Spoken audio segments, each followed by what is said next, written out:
नमस्ते विद्यार्थियों। आज के अपने अध्ययन का विषय है भारत का राष्ट्रपति। आज हम भारत के राष्ट्रपति का संगठन एवं उसके कार्य एवं शक्तियों के बारे में अध्ययन करेंगे। भारतीय संविधान के भाग 5 में अनुच्छेद 52 से लेकर अनुच्छेद 62 तक भारतीय राष्ट्रपति की संवैधानिक स्थिति के बारे में बताया गया है कि भारतीय संघ का प्रमुख या भारतीय कार्यपालिका का प्रमुख राष्ट्रपति होगा और वो भारत का अध्यक्ष भी होगा।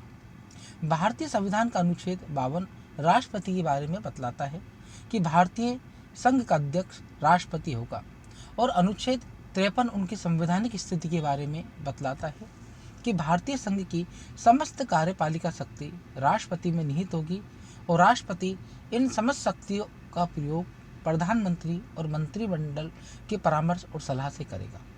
इस प्रकार स्पष्ट है कि भारतीय संघ के संवैधानिक प्रमुख राष्ट्रपति केवल औपचारिक प्रमुख है। वास्तविक प्रमुख प्रधानमंत्री और मंत्रिपरिषद है, क्योंकि हमने शासन प्रणाली के रूप में संसदीय शासन प्रणाली को अपनाया है और संसदीय शासन प्रणाली के अंदर उत्तरदायी शासन की व्यवस्था होने के कारण जन प्रतिनिधियों के द्वारा ही संस्था या कार्यपालिका का संचालन किया जाता है और राष्ट्रपति का चुनाव प्रत्यक्ष रूप से मतदाता द्वारा नहीं किया जाता है, इसलिए वो औपचारिक प्रधान हैं और बाकी हम देखते हैं कि वास्तविक प्रधान प्रधानमंत्री और मंत्री परिषद है। भारतीय राष्ट्रपति की स्थिति के बारे में बतलाते हुए संविधान सभा में अंबेडकर ने कहा कि भारतीय संविधान में राष्ट्रपति की वही स्थिति है जो ब्रिटिश संविधान में सम्राट की है। वे राज्य का प्रमुख है, वो राष्ट्र का प्रतिनिधित्व करता है, वे राष्ट्र का प्रतीक है। प्रशासन में उसका स्थान औपचारिक प्रधान का है। इस प्रकार हम कह सकते हैं कि राष्ट्रपति एक तरह से स्टाम्प मोहर है। स्टाम्प मोहर से तात्पर्य है कि राष्ट्रपति प्रमुख तो है, कार्यपालिका का प्रमुख तो है, संवैधानिक सर्वाधिक बड़ा पदाधिकारी है, लेकिन वो स्वयं कोई कार्य नहीं कर सकता है।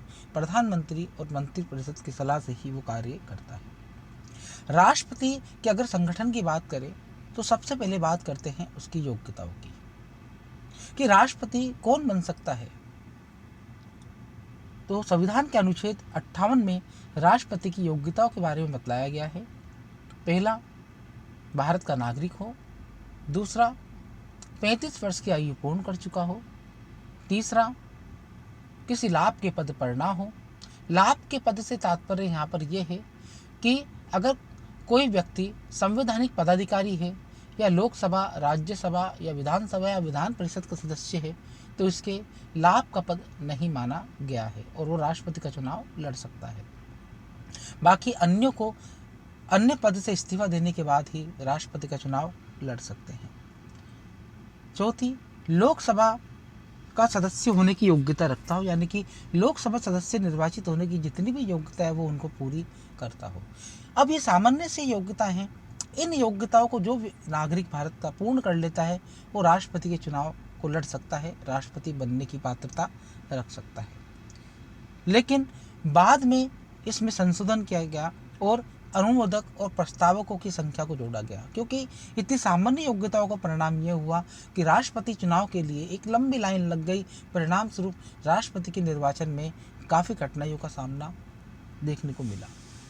तो हम देखते हैं कि अब इसमें अनुमोदक और प्रस्तावक जोड़े गए कि 50 तो प्रस्तावक हों और 50 ही अनुमोदक। इसका मतलब ये हुआ कि राष्ट्रपति के जो मतदाता हैं, राष्ट्रपति को जो मत देने वाला मतदाता है, और मत देने वाला मतदाता से तात्पर्य यह है कि या तो वो लोकसभा, राज्यसभा, विधानसभा का निर्वाचित सदस्य हो, यानी 50 MP और MLA उसका प्रस्ताव रखें और 50 ही उसका अनुमोदन करें, तो राष्ट्रपति के लिए योग्यता वो पूरी कर सकता है, अन्यथा राष्ट्रपति का चुनाव नहीं लड़ सकता है। तो इस प्रकार हम कह सकते हैं कि राष्ट्रपति के चुनाव लड़ने के लिए उम्मीदवार को 100 मतदाताओं की आवश्यकता होती है जो निर्वाचक मंडल के सदस्य हो। और इस योग्यता का परिणाम ये हुआ कि जो लंबी लाइन लग रही थी वो यानी कि ख़त्म हो गई और राष्ट्रपति का चुनाव राजनीतिक हो गया। अब केवल राजनीतिक दल ही, जो राष्ट्रीय स्तर के दल है, वही राष्ट्रपति का अपना उम्मीदवार घोषित करते हैं और उनमें ही राष्ट्रपति के निर्वाचन के लिए चुनाव होता है। दूसरे, अगर हम बात करें राष्ट्रपति के निर्वाचन की जो प्रक्रिया है, आनुपातिक प्रतिनिधित्व की एकल संक्रमणीय द्वितीय मत पद्धति। इसका तात्पर्य यह है कि राष्ट्रपति का चुनाव आनुपातिक प्रतिनिधित्व की एकल संक्रमणीय मत पद्धति द्वितीय मत पत्र योजना के द्वारा होगा। यानी राष्ट्रपति का निर्वाचन एक निर्वाचक मंडल के द्वारा किया जाता है, जिसके सदस्य राज्य विधानसभाओं के निर्वाचित सदस्य और संसद के निर्वाचित सदस्य ही राष्ट्रपति के चुनाव में भाग ले सकते हैं। निर्वाचक मंडल में ये सदस्य होते हैं। भारतीय संविधान में राष्ट्रपति के निर्वाचन की प्रक्रिया का विस्तार से उल्लेख किया गया है। अगले व्याख्यान में हम इसका विस्तार से अध्ययन करेंगे। अभी तो केवल इतना ही कि भारतीय राष्ट्रपति का निर्वाचन आनुपातिक प्रतिनिधित्व की एकल संक्रमणीय मत पद्धति द्वितीय मत पत्र योजना के द्वारा होता है, एक निर्वाचक मंडल के द्वारा, जिसके सदस्य विधानसभा और संसद के निर्वाचित सदस्य होते हैं। अगर राष्ट्रपति की पदावधि की बात करें, कार्यकाल की बात करें, तो राष्ट्रपति का कार्यकाल 5 वर्ष निश्चित है, लेकिन इससे पूर्व राष्ट्रपति स्वयं इस्तीफा दे सकता है। अगर मृत्यु हो जाए तो उसका पद खाली हो सकता है। लेकिन अनुच्छेद 61 ये कहता है कि अगर राष्ट्रपति पर कदाचार संबंधी या भ्रष्टाचार संबंधी या संविधान के अतिक्रमण संबंधी आरोप सिद्ध हो जाए तो महाभियोग की प्रक्रिया के द्वारा संसद राष्ट्रपति को पद से हटा सकती है। यानी कि हमने महाभियोग की प्रक्रिया को अमेरिकी संविधान से ग्रहण किया है कि अगर राष्ट्रपति का चरित्र खराब हो जाए, भ्रष्टाचारी हो जाए, संविधान का अतिक्रमण करने लगे, तो उस स्थिति में अनुच्छेद 61 की प्रक्रिया द्वारा हम उसे हटा सकते हैं। इसका भी हम विस्तार से अगले अध्याय में अध्ययन करेंगे। तो इस प्रकार हम देख सकते हैं कि राष्ट्रपति का कार्यकाल 5 वर्ष तक निश्चित है, लेकिन 5 वर्ष से पूर्व उसे महाभियोग की प्रक्रिया द्वारा या स्वयं इस्तीफा वो दे दे या उसकी मृत्यु हो जाए, हम उसको हटा सकते हैं। राष्ट्रपति के वेतन भत्ते। राष्ट्रपति को उसके कार्यों के लिए 5 लाख रुपया प्रति वर्ष प्राप्त होता है और इतना ही उसे भत्ता प्राप्त होता है।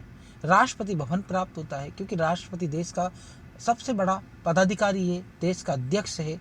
इस नाते उसे वो समस्त सुख सुविधाएं प्राप्त होती है जो एक राजा या सम्राट को प्राप्त होती है। भव्य राष्ट्रपति भवन और एक बहुत बड़ा स्टाफ उसकी कार्यों के लिए, उसकी सेवा के लिए होता है, और साथ ही उसको वो समस्त सुख सुविधाएं प्रदान की जाती है, निःशुल्क प्रदान की जाती है। इसके लिए चार्टर विमान उसका स्वयं का होता है, जो कि राष्ट्रपति की प्रतिष्ठा को बनाए रखने के लिए आवश्यक है।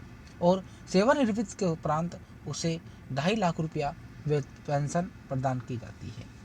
राष्ट्रपति के लिए कुछ उन्मुक्तियाँ भी है। उन्मुक्ति से तात्पर्य ये है कि भारतीय संविधान के अनुसार राष्ट्रपति को विशिष्ट स्थिति प्राप्त है। जब तक वो राष्ट्रपति की पद पर है तब तक उसे गिरफ्तार नहीं किया जा सकता, ना किसी प्रकार का क्रिमिनल केस उस पर दायर किया जा सकता है, और राष्ट्रपति के विरुद्ध किसी भी प्रकार की अपशब्द भाषा का प्रयोग नहीं किया जा सकता है, क्योंकि राष्ट्रपति देश का संवैधानिक प्रमुख है, देश का अध्यक्ष है, और समस्त कार्य, समस्त कानूनों का निर्माण राष्ट्रपति के नाम से होता है।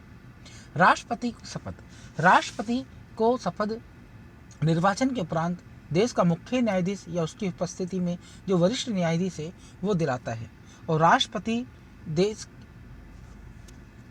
जो शपथ लेता है वो संविधान की रक्षा की शपथ लेता है। कि जो राष्ट्रपति की शपथ है वो ये है, मैं जो भी नाम है ईश्वर को साक्षी मानकर श्रद्धापूर्वक भारत के राष्ट्रपति पद का कार्यपालन करूंगा तथा अपनी पूरी योग्यता से संविधान और विधि का परिरक्षण, संरक्षण और प्रतिरक्षण करूंगा, और मैं भारत की जनता की सेवा और कल्याण में नियत रहूंगा। ये शपथ राष्ट्रपति लेता है। इस प्रकार हम देखते हैं कि राष्ट्रपति ईश्वर को साक्षी मानकर संविधान की रक्षा की और संविधान और देश की रक्षा की शपथ लेता है। इस प्रकार राष्ट्रपति का संगठन ये है। अगर हम भारतीय राष्ट्रपति के शक्ति और कार्यों के बारे में बात करें तो उन्हें दो भागों में बांटा जा सकता है। एक, भारतीय राष्ट्रपति की सामान्यकालीन शक्तियाँ और दूसरा भारतीय राष्ट्रपति की संकटकालीन शक्तियाँ।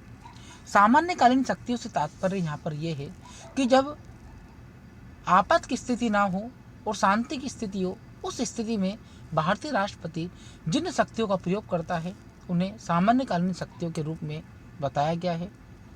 और आपातकालीन शक्तियों से तात्पर्य यह है कि जब भारतीय राष्ट्रपति किसी विशेष संकट में या विशेष ऐसी परिस्थितियों में शक्तियों का प्रयोग करता है कि जब आपात की स्थिति हो तो उसे आपातकालीन शक्तियाँ कहा जाता है। भारतीय संविधान में सामान्यकालीन शक्तियों के रूप में कार्यपालन शक्ति, विधायी शक्ति, संविधान संशोधन संबंधी शक्ति, वित्तीय शक्ति, सैन्य शक्ति, वैदेशिक शक्ति राष्ट्रपति को प्राप्त है या कार्य प्राप्त है। और आपातकालीन शक्ति के रूप में राष्ट्रपति को अनुच्छेद 352, 356 और 360 के रूप में राष्ट्रीय आपात, वित्तीय आपात एवं राष्ट्रपति शासन लगाने का अधिकार प्राप्त है। इस प्रकार हम कह सकते हैं कि भारतीय संघीय प्रणाली के अंदर या भारतीय संघीय व्यवस्था के अंदर भारत के राष्ट्रपति को बहुत व्यापक शक्तियाँ प्राप्त है, लेकिन भारतीय राष्ट्रपति जो है स्टाम्प मोहर होने के कारण, संसदीय व्यवस्था देश में होने के कारण स्वयं इन शक्तियों का प्रयोग न करके प्रधानमंत्री एवं मंत्रिपरिषद की सलाह और सहयोग और सहायता से इन शक्तियों का प्रयोग करता है। भारतीय संविधान भारत के राष्ट्रपति को व्यापक शक्तियाँ प्रदान करने के साथ साथ राष्ट्रपति को ऐसी स्थिति प्रदान करना चाहता है ताकि देश के अंदर संविधान के अनुसार संविधान के लिए शासन चल सके और जितने भी समस्त पदाधिकारी है वो राष्ट्रपति की इच्छा और प्रसाद परंत रहकर शासन कर सके। भारतीय जब राष्ट्रपति की शक्तियों की बात करते हैं, कार्यों की बात करते हैं, तो वर्तमान में हम दो स्वरूप में उनकी शक्तियों का अध्ययन करते हैं कि एक तो जब गठबंधन सरकार हो और दूसरा एक दलीय सरकार हो। एक दलीय सरकार में राष्ट्रपति की शक्तियाँ अलग होती है और गठबंधन सरकार में राष्ट्रपति की शक्तियाँ अलग होती है। अब हम राष्ट्रपति की सामान्यकालीन शक्तियों का विस्तार से अध्ययन अगले व्याख्यान में करेंगे। धन्यवाद।